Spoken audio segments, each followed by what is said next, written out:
స్వచ్ఛ నెల్లూరు లక్ష్యంగా పలు సంస్కరణలకు శ్రీకారం చుడుతున్నట్లు మంత్రి పొంగూరు నారాయణ వెల్లడించారు. 54వ డివిజన్లోని జనార్దన్ రెడ్డి కాలనీలో 3D మీటర్ స్వైపింగ్ మిషన్ను ఆయన ప్రారంభించారు. 1,30,00,000 రూపాయల విలువైన మిషన్లను ఎంపీ వేమిరెడ్డి ప్రభాకర్ రెడ్డితో కలిసి ప్రారంభించారు. అనంతరం వాటి పనితీరును మంత్రి నారాయణ స్వయంగా పరిశీలించి స్వచ్ఛ ఆంధ్ర కార్పొరేషన్ కి వాటిని అప్పగించారు. నెల్లూరు కార్పొరేషన్ పరిధిలో పరిశుభ్రతకు పెద్దపీట వేసే విధంగా అధికారులు చర్యలు తీసుకోవాలని ఆయన సూచించారు. స్వచ్ఛ ఆంధ్రకి ఏపీ ప్రభుత్వం పెద్దపీట వేస్తోందని, అందుకు అనుగుణంగా ప్రజలందరూ సహకరించాలని పిలుపునిచ్చారు. అనంతరం ప్రభుత్వం నూతనంగా చేపట్టిన రేషన్ దుకాణంను ఆయన ప్రారంభించారు.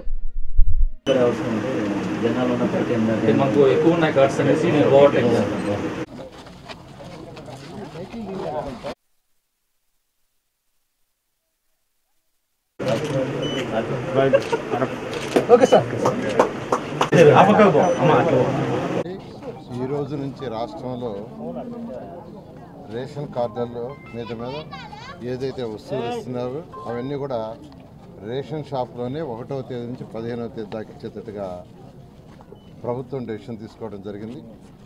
ఎందుకంటే అనేక మందిని సంప్రదించిన తర్వాత వాళ్ళందరూ ఫీడ్బ్యాక్ తీసుకున్న తర్వాత ఏదైతే MDU వాహనాల ద్వారా సరఫరా చేస్తున్నారో వాళ్ళు ఇచ్చిన టయానికి యాక్చువల్గా వీళ్ళు ఉండకపోవటం, అంతే కదా రోడ్ల మీద క్యూలో నిలబడటం, ఎండున్నా వానున్నా అనేక ఇబ్బందులు పడుతున్నామని కంప్లైంట్ చేస్తే దాని మీద ముఖ్యమంత్రి గారు అనేక మందిని సంప్రదించి అనేక మంది దగ్గర ఫీడ్బ్యాక్ తీసుకొని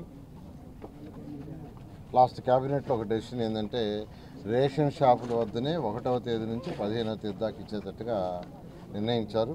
ఈ రాష్ట్రంలో 1,46,00,000 కార్డులు ఉన్నాయి.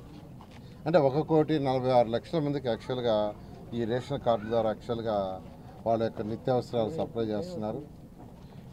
త్వరలో ఇదే రేషన్ కార్డు ద్వారా తక్కువ ఖర్చుతో అనేకమైన వస్తువులు ఇవ్వాలని కూడా యాక్చువల్గా ముఖ్యమంత్రి గారు నిర్ణయించడం, దాని మీద అధికారులు యాక్చువల్ వర్క్ చేస్తున్నారు.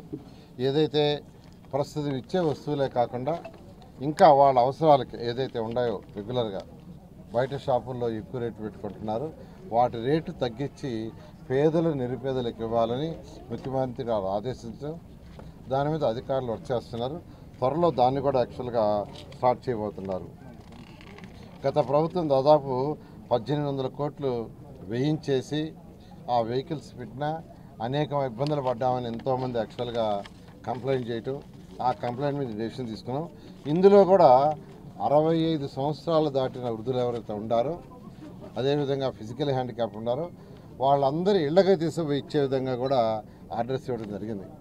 65 ఏళ్ళు దాటిన సీనియర్ సిటిజన్స్కి కావచ్చు, వికలాంగులకు కావచ్చు, వాళ్ళ ఇళ్ళకే తీసుకుపోయి ఇవ్వాలనే యొక్క ఆర్డర్స్ కూడా ఇవ్వడం జరిగింది. ఆ విధంగా ఈరోజు రాష్ట్రంలో ఎవరైతే ఈ రేషన్ కార్డు ద్వారా వస్తువులు తీసుకుంటున్నారో వాళ్ళందరూ ఎంతో ఆనందాన్ని వ్యక్తపరుస్తున్నారు.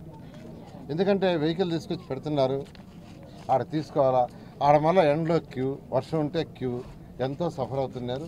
ఆ ఇబ్బంది లేకుండా ఉండాలని ముఖ్యమంత్రి గారు ఈ కార్యక్రమాన్ని తీసుకొచ్చారు. దానికి ముఖ్యమంత్రి గారికి ఈ రేషన్ కార్డు హోల్డర్లందరి తరఫున నేను ప్రత్యేకంగా ధన్యవాదాలు తెలియజేస్తున్నాను. ఈ విధంగా ఇంతే కాకుండా ఏదైతే ఇతర నిత్యావసర వస్తువులు ఉన్నాయో ఇచ్చేవి కాకుండా వాటిల్ని కూడా తక్కువ ధరకి ఇచ్చే విధంగా వర్క్ చేయమని చెప్పడం కూడా పేదల నిరుపేదల పక్షపాతని తెలియజేస్తుంది. ఎందుకంటే ఈరోజు మీకు అందరికీ తెలుసు పెన్షన్స్, ఒకప్పుడు పెన్షన్ ఎన్టీ రామారావు గారు స్టార్ట్ చేశారు, అప్పుడు 30 రూపాయలు. తర్వాత 2014-19 రాకముందు 200 రూపాయల నుంచి పెన్షన్. ఒక్కసారి గౌరవనీయ ముఖ్యమంత్రి నారా చంద్రబాబు నాయుడు గారు 2014-19లో 200 నుంచి 1000 రూపాయలు చేశారు, అంటే 5 రెట్లు పెంచేశారు. ఆ తర్వాత 2000 చేశారు, 1000 నుంచి మళ్ళీ 2000 డబల్ చేశారు. ప్రభుత్వం వస్తే వెంటనే 3000 ఇస్తామని ముఖ్యమంత్రి గారు చెప్తే గత ప్రభుత్వం కూడా ఇస్తామని 5 సంవత్సరాలు నాంచిచ్చింది. దానివల్ల ఒక్కొక్కరికి ఎన్నో వేల కోట్ల లక్షలు నష్టపోయారు.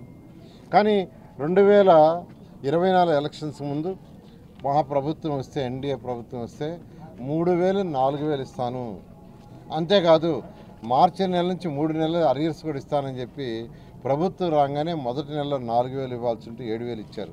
బహుశా అటువంటి ముఖ్యమంత్రి ఎవరు ఉండరు. ఈరోజు దాదాపు సంవత్సరానికి 32,000 కోట్ల రూపాయలు పెన్షన్స్ మీద ఖర్చు పెడుతున్నారు. 63 లక్షల మందికి ప్రతి నెల 1వ తేదీ పెన్షన్ ఇస్తున్నారు. ఏ నెలలో అయినా 1వ తేదీ ఆదివారం కానీ ఏదైనా ఫంక్షన్ వస్తే ముందు రోజు ఇవ్వమంటే నిన్నే ఇచ్చాం ఈ నెలలో. ఎందుకంటే 1వ తేదీ ఆదివారం వచ్చింది. అందుకని ముందు రోజే రాష్ట్రంలో ఉన్న అందరు ప్రజాప్రతినిధులు అధికారులు ముందు రోజే ఇచ్చారు. ఇలా ఈరోజు ముఖ్యమంత్రి గారు ఫస్ట్ ప్రయారిటీ సంక్షేమానికి ఇస్తున్నారు. ఏదైతే మేనిఫెస్టోలో 3 ఉచిత సిలిండర్లు మహిళలకు ఇస్తామన్నారో అన్న ప్రకారం రిలీజ్ చేశాం. ఏదైతే తల్లికి వందనం కింద ఎంతమంది పిల్లలు ఉంటే అంతమందికి 15,000 ఇస్తామన్నది జూన్ 12వ తేదీ లోపల ఇస్తున్నారు. ఎందుకంటే జూన్ 12వ తేదీ అంటే జూన్ 12వ తేదీ నుంచి కొత్త అకాడమిక్ ఇయర్ స్టార్ట్ అవుతుంది. అందుకని ఈ అకాడమిక్ ఇయర్లో ఇవ్వాలి, మనం మాట తప్పకూడదు అనే ఉద్దేశంతో ఇవ్వబోతున్నారు.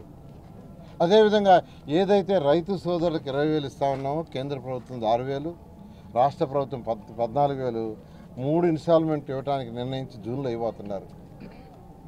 ఆగస్టులో ఉచిత బస్సు ప్రయాణం మహిళలకు చేయబోతున్నారు. ఇవన్నీ మేనిఫెస్టోలే. 20 లక్షల ఉద్యోగాలు ఇవ్వాలని అనేక ప్రయత్నాలు చేస్తున్నారు. ఉద్యోగాలు రావాలంటే ఇండస్ట్రీస్ రావాలా. గత ప్రభుత్వం యొక్క అరాచక పాలనతో కొన్ని ఇండస్ట్రీస్ వెళ్ళిపోయినాయి ఈ రాష్ట్రం నుంచి. ఎవ్వరు రాలా, భయపడిపోయారు. కానీ ఈరోజు మన ముఖ్యమంత్రి గారు వచ్చిన తర్వాత అనేక మందికి నమ్మకం వచ్చింది. ఈరోజు యువనాయకుడు లోకేష్ అనేక దేశ విదేశాలు తిరిగి ఇండస్ట్రీస్ని ఆఫర్ చేస్తున్నారు. ముఖ్యమంత్రి గారు వాళ్ళందరినీ పిలిచి యాక్చువల్గా ఇప్పటికే ఎంతోమందిని ఎంతోమందికి ల్యాండ్ ఇచ్చారు, వాటర్ ఫెసిలిటీ, ఎలక్ట్రిసిటీ ఫెసిలిటీ, అనేక సబ్సిడీ ఇచ్చారు. అయితే వాళ్ళందరూ ఎస్టాబ్లిష్ చేయడానికి కనీసం 1 year నుంచి 3 years పడుతుంది. ఇండస్ట్రీస్ అనేది అనుకోగానే పక్కన పెట్టలేరు. ఎవరు పెట్టాలన్నా కనీసం 1 year నుంచి 3 సంవత్సరాలు పడుతుంది. ఇది లాంగ్ ప్రాసెస్. ఖచ్చితంగా ఈ రాష్ట్రానికి అనుకున్న ప్రకారం ఇండస్ట్రీస్ అని మన ముఖ్యమంత్రి గారు యువనాయకుడు లోకేష్ చేస్తారు. ఖచ్చితంగా ఏదైతే 20 లక్షల ఉద్యోగాలు ఇస్తామని అవి కూడా ఇస్తాం. ఈ విధంగా అనేక సంక్షేమ పథకాలు చేస్తూ అభివృద్ధి కార్యక్రమాలు కూడా చేస్తున్నారు.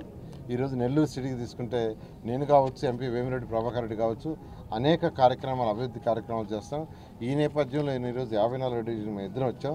2014-19లో ఏదైతే షాదీ మంజిల్ స్టార్ట్ చేసి కాలం వర్క్ కంప్లీట్ చేస్తే గత 5 సంవత్సరాల్లో గత ప్రభుత్వం వదిలేసింది.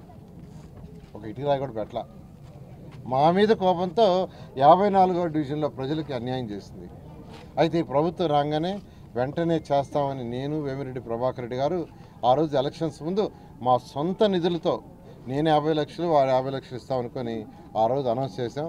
ఆ మాట ప్రకారం ఈరోజు యాక్చువల్గా ఆ యొక్క రీస్టార్ట్ అంటే దాని పునఃప్రారంభం స్టార్ట్ చేసాం. 4 నెలలు ఇది పూర్తవుతుంది. మళ్ళా 4 నెలల తర్వాత మేమిద్దరం ఇక్కడికి వచ్చి దాన్ని యాక్చువల్గా ఇనాగరేషన్ చేస్తాం.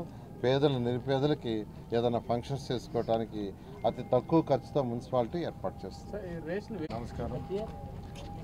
ఇప్పుడే రేషన్ షాప్ ఈ రోజు నుంచే స్టార్ట్ అయింది. ఇది ఈ ప్రభుత్వం ఈ పద్ధతిలో ఇవ్వడం ప్రజలకి అనుకూలంగా జరిగేదానికి ఆ రేషన్ బండ్లు పక్కన పెట్టించి దాంట్లో బండ్లు కూడా కొన్న బండ్లు కూడా దాదాపు నాకు తెలిసి 50% బండ్లు ఎవరి దగ్గర ఉన్నాయి ఎక్కడున్నాయో కూడా తెలియదు. ఆ స్థితిలో ఉన్న బండ్లు అవన్నీ కూడా క్లోజ్ చేసేసి పాత పద్ధతికి రేషన్ షాప్స్ ఈరోజు డీలర్స్ దగ్గరనే ఓపెన్ చేయడం, ఇప్పుడే ఒక రేషన్ షాప్ కూడా స్టార్ట్ చేసి వస్తుంది. ఇది ఒక టైం అనేది లేకుండా ఈరోజు ఇప్పుడే పోయిన రేషన్ షాపు అతనైతే పొద్దున 6 గంటల నుంచి సాయంత్రం 8 గంటల వరకు, అంటే ఎప్పుడు కూడా ఏ టైం అయినా వసతి కల్పించే పద్ధతిలో నడిపిస్తున్నారు. 6 నుంచి 8 అంటే ఎవరైనా కానీ ఎక్కడైనా కూలి పని పోయినా లేదంటే ఉద్యోగస్తుడైనా ఇంకోరైనా వ్యాపారస్తుడైనా ఎవరికి రేషన్ కార్డ్స్ ఉన్నాయో వాళ్ళకి మంచి వసతి ఇప్పుడే నారాయణ సార్ చెప్పినట్టు ఇవి కాకుండా వేరే ఐటమ్స్ కూడా దీంట్లో స్టడీ చేసి ఇవ్వాలని ఉన్నారు. ఇది ఇంకా మంచి కోరిక ప్రజలకు కూడా మంచిది అవుద్ది. అది కూడా మంచిది అవుద్ది ప్రజలకి. ముఖ్యమంత్రులు అటువంటి ఆలోచన రావడం కూడా చాలా మంచిది ప్రజలకు కూడా. సో ఈరోజు చాలా సంతోషం. షాదీ మందిల్ స్టార్టు, రేషన్ షాప్ ఒకటి, ఆ కార్పొరేషను స్వీపింగ్ మెషిన్స్ కూడా స్టార్ట్ చేశాం. ఈ స్వీపింగ్ మెషిన్స్ కూడా ఈ క్లీనింగు మనిషి కంటే కూడా అవి చాలా పద్ధతిగా క్లీన్ చేసుకుంటూ పోద్ది. ఎవరిని కూడా మనం ప్రజల్ని కూడా ఎవరిని పనిచేసే వాళ్ళని ఎవరిని ఇబ్బంది పెట్టకుండా నీట్గా రోడ్లు క్లీన్గా మన నెల్లూరు వేరే దశ మారుతుంది. నెల్లూరు చరిత్రే నా పక్కనే ఉండే మంత్రివర్యులు మారుస్తాడని కూడా నేను ఖచ్చితంగా మీ అందరి ముందు చెప్తున్నాను. ఎందుకంటే మనిషికి పట్టుదల ఉన్న మనిషి, ఇది చేయాలంటే ఖచ్చితంగా చేసి చూపిస్తాడు. నెల్లూరు ప్రజలందరికీ కూడా అదృష్టం మంత్రివర్యులు నారాయణ గారు రావడం. ఇందాక చెప్పినట్టు 19 నుంచి 24 వరకు కార్పొరేషన్లో టోటల్గా మొత్తం అంతా వదిలేశారు. ఏం లేదు జరిగింది. చెత్త పొందని అని చెప్పి వేశారు, అది ఆ చెత్త కూడా తీసింది లేదు. ఈరోజు ప్రతి ఒక్కటి కూడా చెత్తకు కూడా ఈరోజు ఏదో ప్లాంట్స్ స్టార్ట్ చేస్తున్నారు. సో దట్ ఎక్కడ కూడా ఇబ్బంది లేకుండా, ప్రజలకు ఇబ్బంది లేకుండా ఈ ప్రభుత్వం రేపు సంక్షేమం అభివృద్ధి రెండు ముందుకు తీసుకుపోయే ప్రభుత్వం ఇది. ప్రతి ఒక్కరికి కూడా ఈ ప్రభుత్వాన్ని మీరందరూ కూడా ఓటేసి ఈ ప్రభుత్వాన్ని మీరందరూ కలిసి తీసుకొచ్చిందే ప్రజల అదృష్టం.